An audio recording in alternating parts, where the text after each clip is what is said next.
नमस्कार दोस्तों, मैं हूं राजीव और आप देख रहे हैं अमानत नॉलेज। दोस्तों, आज हम जानकारी प्राप्त करेंगे कि मेरे दादाजी ने 1917 ईस्वी में अपने नाम से एक जमीन खरीदा।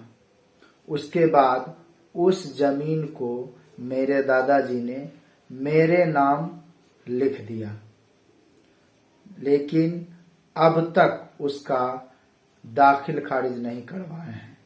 लगान रसीद उसका नहीं कट रहा है, लेकिन दोनों केवाला मेरे पास है।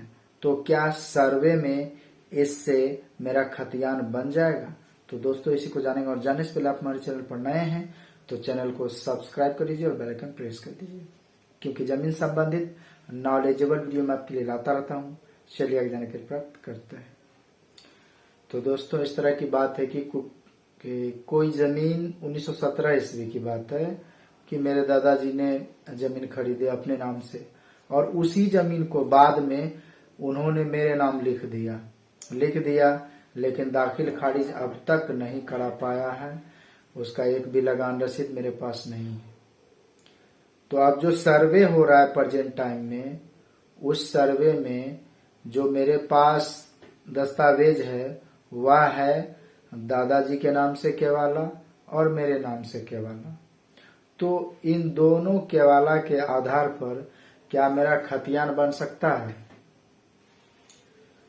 तो दोस्तों, आपके पास दस्तावेज के रूप में रजिस्ट्री पेपर है। एक रजिस्ट्री पेपर जो कि आपके दादाजी के नाम से है, दूसरा जो कि आपके नाम से है, लेकिन दोनों रजिस्ट्री पेपर ही है, जिसे केवाला या बैनामा भी बोल सकते हैं। तो उस केवाला के आधार पर आपको जो कराना था वह आपको दाखिल खारिज भी कराना था। तो दाखिल खारिज आपने कराया नहीं। दाखिल खारिज कराते तो आपका एक जमाबंदी कायम होता। जमाबंदी कायम होता, लगान रसीद कटता। वो काम आपका नहीं हुआ है। तो सर्वे में जो सर्वेयर आते हैं सर्वे करने के लिए, वो आपसे इन कागजात का मांग करते हैं। जैसे कि आपका जो दस्तावेज है वह कौन सा है, खतियानी है, केवालगी है, दान पत्र है। तो इस तरह का पेपर आपके पास पहला ये होना चाहिए। दूसरा जो पेपर है वह आपका लगान रसीद होता है।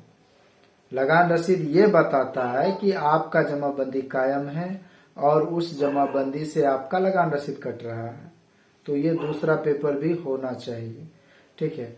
साथ ही जमीन पर दखल कब्जा होना चाहिए, तभी वे खतियान बनाते हैं।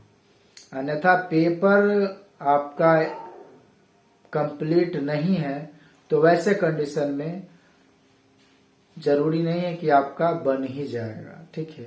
वो उस समय परिस्थिति सर्वेयर देखेंगे कि रियल में वह जमीन आपके पास दस्तावेज है, उस जमीन पर आपका दखल कब्जा है। जिन्होंने बेचा वो छोड़ गए, लेकिन जमाबंदी अभी भी उनके ही नाम से चल रहा होगा। तो इन सारी परिस्थिति को देखते हुए वो कुछ भी करेंगे, ठीक है। लेकिन इस बात का ध्यान रखिए कि जब तक पेपर आपका कंप्लीट नहीं होगा तो आपके नाम से डायरेक्ट खतियान नहीं बन पाएगा। दोस्तों, उम्मीद करता हूँ समझ में आ गया होगा। अगर समझ में आ गया तो वीडियो को लाइक और शेयर करना ना भूले। मिलते हैं नेक्स्ट वीडियो के साथ, तब तक के लिए अलविदा। Thank you.